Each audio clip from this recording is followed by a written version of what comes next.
السلام علیکم نننی ټاپک به ان شاء الله مونږ ډیسکس کوو فایلم آرثروپوډا. دا فایلم 7 نمبر فایلم شروع کیږي. د دې نه مونږه مخکې الریډي شپږ فایلمې د ځناورو ویل دي.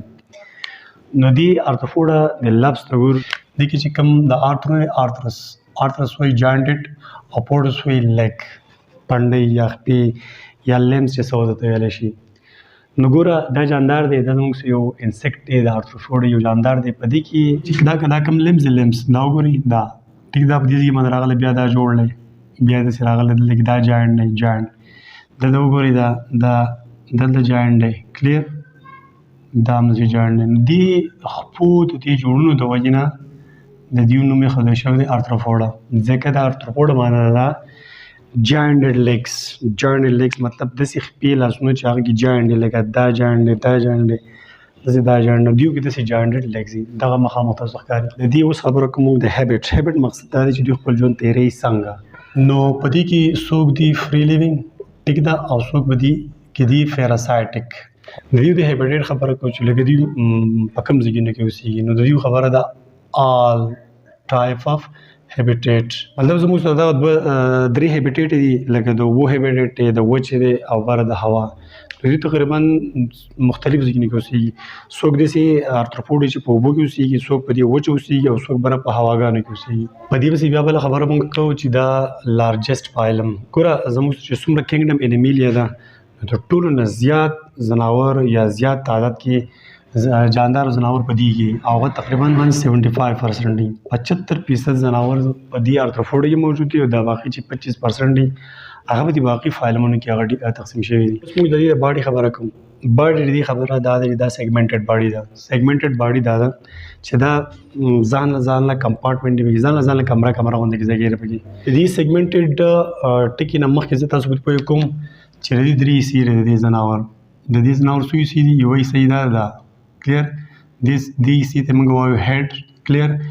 بیا دا هیډ دلته کې یو نری غوندې کې ځای دار په دې باندې میلاو د دې حصې سره. دا دویمه حصه چې کومه ده، دې دویمه حصې ته موږ وایو توریسک، او دا ځان له کمپارټمنټ دی، دا ځان لکه دا یو سیګمنټ دا شو، بل سیګمنټ دا دی، بل سیګمنټ دا دی. نو دا ځکه ځان له بدل ورننوتې شان داسې، او بیا دا راځي، دا داسې ورننوتې، بیا داسې راوتې، داسې سیګمنټډ. نو دا په یو کچې غوندې کې پرده باندې میلاوي، کچې شان پرده ده، هغه پردې ته موږ وایو کیوټیکل. د دې جاندار د جسم درې حصې، یو هیډ پسې بیا توریسک، ټیک ده، او توریسک پسې بیا دا حصه څوک ده، دا ایبډامن ده. دس از ایبډامن، ای بی ټي مطلب ایبډامن ده. د دې سیګمنټډ خو دغه شوه چې دا ځانله سیګمنټ دی، دا ځانله سیګمنټ او دا ځانله سیګمنټ دی. د دې ویت جاینټډ لیمز، او دا د دې باډي سره د دې دا لیمز دي، خو دا لیمز کومه دي؟ جاینټډ، مطلب جوړونه ځای په ځای پکې. او د دې د پاسه کایټین کیوټیکل، دا اوس کایټین کیوټیکل دی، کلیر، دا دې ته موږ کایټین کیوټیکل وایو. او دوی چې کومه باډي کیویټي ده، سیلوم په دې کې، او ټرو سیلوم دی، کلیر، and connected to open blood vascular system. د دې چې کومه سیلوم دی، لکه فرض کړه دا ویم دا د دې جاندارو سیلوم دی، دا سپوز دا سیلوم دی. نو دا سیلوم کنیکټ دی چا سره؟ د واسکولر سیستم سره یا د سرکولیټري سیستم سره کنیکټ دی، دې سره ډایرکټ دا کنیکټ دی. نو دې ته موږ بیا وایو دې سیلوم ته هیموسیل. ګوره که دا فرض کا د دې واسکولر سیستم سره نه وي کنه، نو دا صرف سیلوم، خو دا د واسکولر سیستم څه ته وایي؟ لکه مطلب د بلډ سیستم چې کومه دی، هغه رګونه مګونه د دې سیلوم سره یا دې باډي کیوټ سره تعلق دی، هغه یې مینه دلته راځي، بیا ته واپس ځي. نو په دې وجه موږ دې کیوټي ته اوس سیلوم نه وایو، بلکې څه نوم ورته وایو؟ هیمیسول ورته وایو. د دې موږ اوس خبره کوو د سینسري ریسپټر. سینسري ریسپټر دې ته وایي چې دا بار په ماحول کې کوم چینجز راځي، دوی په جسم کې څوک دی چې هغه بار ایکسټرنل چینج محسوسوي. نو دلته کې دوه شی دي، یو دا دوه انټینا دي، دې ته موږ انټینا وایو، دا سینس آرګن دی. مطلب دا مخکې دې سیزي رواني، نو دې په مدد سره دا که هر قسم څه چینجز دي، نو دې انټینې په مدد سره دوی دا محسوسولی شي. انټینا پکې دوه دي، او دې نه علاوه پکې دا دوه سترګې دي، کمپاوند آیز. د دې کمپاوند آیز په مدد سره هم دوی سینس کولی شي. د دې موږ اوس د ډایجسټیو سیستم خبره کوو. نو ډایجسټیو سیستم یې کمپلیټ دی، او کمپلیټ ډایجسټ سیستم تاسو پیژنئ چې مطلب هغه د ماوت نه شروع شوی او په انس باندې ختم شي. دې ته موږ کمپلیټ ډایجسټیو سیستم ویلی شو.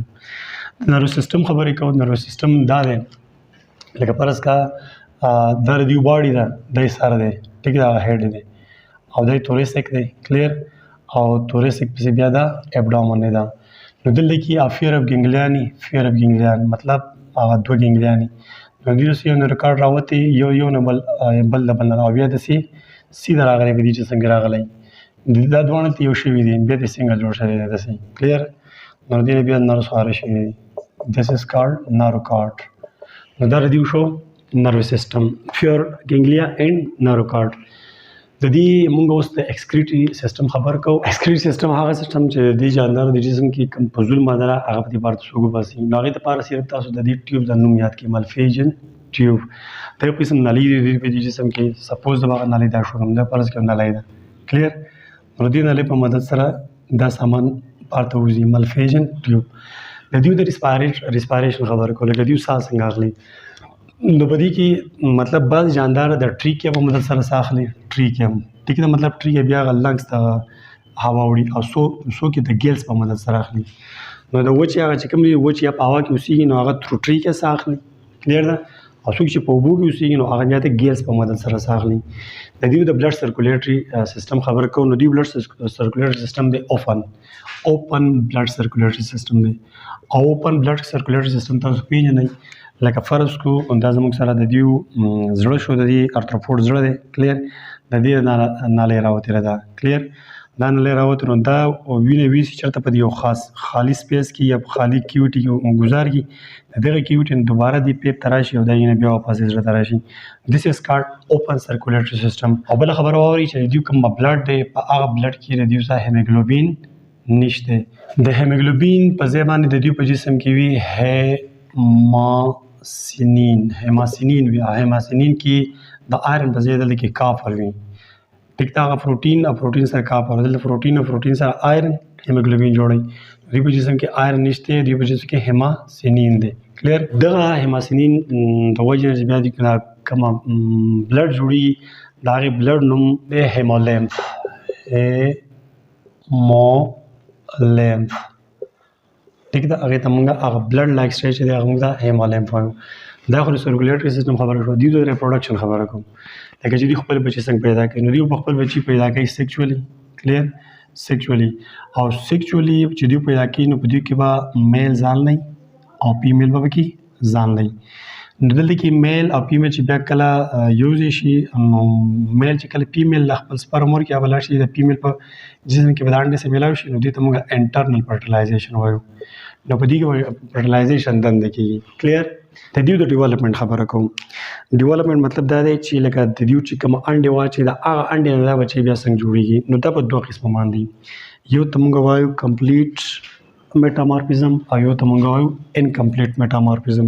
نو په کمپلیټ میټامورفیزم ته ګورئ، لکه فرض کړه دا انډه ده، ټیک ده، دا ایګ دی، دې ته موږ به ایګ وایو. کله چې دوی انډه واچوله فرټیلایز انډه، نو دغه انډه ده، دا انډه کې به بیا لږ چینجز راشي، دلته کې به دې انډې نه داسې جاندار جوړ شي، ټیک شوه. دې ته موږ بیا وایو لاروا، کلیر، لاروا.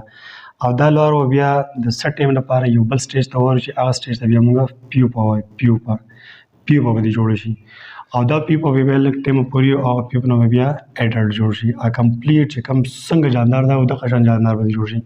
نو ګوره انډې نه لاروا، لاروا نه پیوپا او پیوپا نه بیا اډلټ. دس از کالډ کمپلیټ میټامورفیزم. دې ته موږ کمپلیټ میټامورفیزم وایو. او بل دی انکمپلیټ میټامورفیزم، ICM، انکمپلیټ میټامورفیزم کې به څه چلي، لکه دا انډه ده، د دې انډې نه زموږ سره دلته جوړېږي، هغې ته موږ وایو نیمف، او د دې نیمف نه بیا په آخر کې جوړ شي اډلټ. نو دا انکمپلیټ میټامورفیزم دی او دا کمپلیټ میټامورفیزم دی. دوی په دوه قسمه ډیولپمنټ کوي. ها دا خبره خو مو شوه. اوس پکې دلته کې بل یو څیز دی اکټیسز یا مولټینګ. اکټیسز یا مولټینګ څه ته وایي، لکه فرض کا د دیو په جسم باندې دا یو جاندار دی، دا یو جاندار دی، کلیر. د دیو جاندار په جسم باندې پاسه یو سکیلټن او د کارټین چې جوړ کوم سکیلټن، هغه ته موږ څه وایو، ایکزوسکیلټن. نو دا جاندار په دې ایکزوسکیلټن کې ورو غټېږي، داسې ګورئ ورو په سایز کې داسې غټېږي، چې غټېږي نو دا د ایکزوسکیلټن ته ورسېږي که نه، داسې، کلیر. نو چې ایکزوسکیلټن ته ورسېږي نو دلته ورته ایکزوسکیلټن یو ټپ، یو کلسه غوندې کې شی دی، دا بیا نور مخکې نه غټېږي. چې نه غټېږي نو دا چې کم دا تور کلر دا ایکزوسکلیټن دا د شیډ کې شیډینګ د دې وشي ورې دي لرې شي دي چې لرې شي دي نو دا جاندار بیا لږ نور غټ شي. چې لږ غټ شي نو بیا پې دا دغه وشي دا ایکزوسکلیټن بیا وشي. چې بیا غټېږي نو بیا به تېرېږي. دغسې پیریاډیک شیډینګ کېږي. پیریاډیک شیډینګ دا دی چې دلته پې دا سکلیټن دی دا اوس غټېږي نو سکلیټن به ترې ورېږي وبلوېږي ترې لږ به غټ شي بیا به پې سکلیټن جوړ شي. لکه فرض کړه دا اوس لږ غټ شو که نه دا اوس غټ شو چې دا په دې ټایم کې غټ شو نو په دې پسې دا سکلیټن دا بار ایکزوسکلیټن به بیا جوړ شي. نو دا به بیا ځان غټول غواړي. چې بیا ځان غټول غواړي دا به دې بیا ولګي. دې ته موږ پیریاډیکس شیډینګ وایو. لکه دا به تېرېږي او بیا به پرې راخېږي ریږي او بیا به راخېږي. دې ته موږ وایو اګنایسیس اور مولټینګ دې ته موږ وایو. ښه جناب اوس موږ د فایلم آرثروپوډا چې کوم ځناور دي د هغې به لږ امپورټنس وایو چې موږ له فایدې راسره کوي او موږ ته نقصانونه څه دي. نو د ټول نه اورنۍ خبره فوډ ګوره په ډېرو ملکونو کې د آرثروپوډ خلک ایز خوراک خوري لکه خوري لکه فراون او یا اگر هافر بعضې خلک دا خوري کلیر. او دې نه علاوه دوی په پالینیشن کې مدد ورکوي.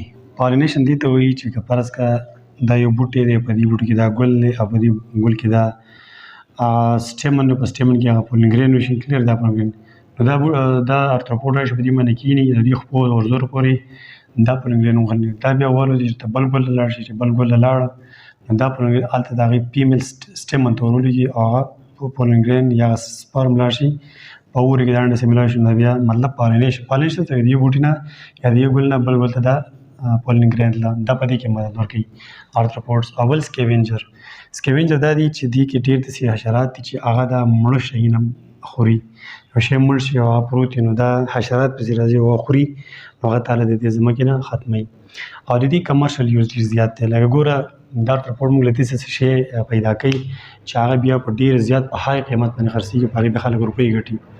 لکه د هغې غټ مثال زموږ سره دی هاني ټیک شو هاني کومه چې د شهد مچۍ دي هغو هم په آرثروپوډ کې راغلي نو هغو شهد جوړوي او هغه شهد بیا ډېر قیمتي شی دی په روپو باندې خرڅوي خلک. او بل سیل ریخم د ریخم نه بیا کپړه جوړېږي نو دا موږ له سلک څوک کوي څوک راکوي آرثروپوډ راکوي. او بیا دا چې ډسټرای هارمفul انسیکټ دا حشرات نه دي. دا دې کې بعضې داسې حشرات دي چې ځینې حشرات نور داسې حشرات ونیسي چې هغه حشرات مو سره لپاره لازمي نه وي اما ورته نقصان رسوي. نو ځینې حشرات د نقصاني نه دي هارمفul انسیکټ دا لږ یو دا وژني. پرې خبره پوه شوئ.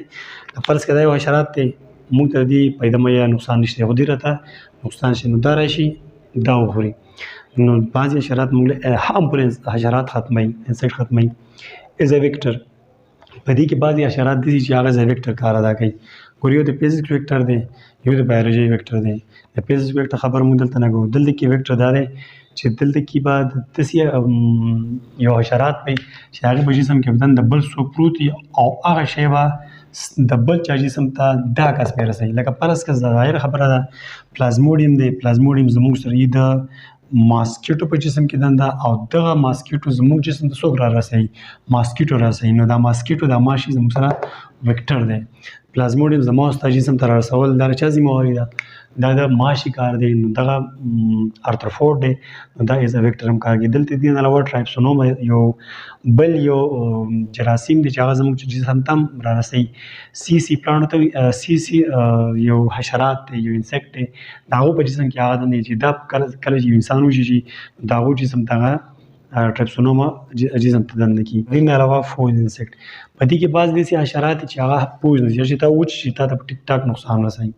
ستا په جسم کې به درد یا داسې سویلنګ یا انفلمیشن به کېږي هغه ته مونږ فوز انسیکټ وایو. نو دا ټوټل خبرې شوې د فایلم آرثروپوډا. بیا به خیر په نیکسټ ټاپک کې بیا ملاقات کوو. تھینک یو. الله حافظ.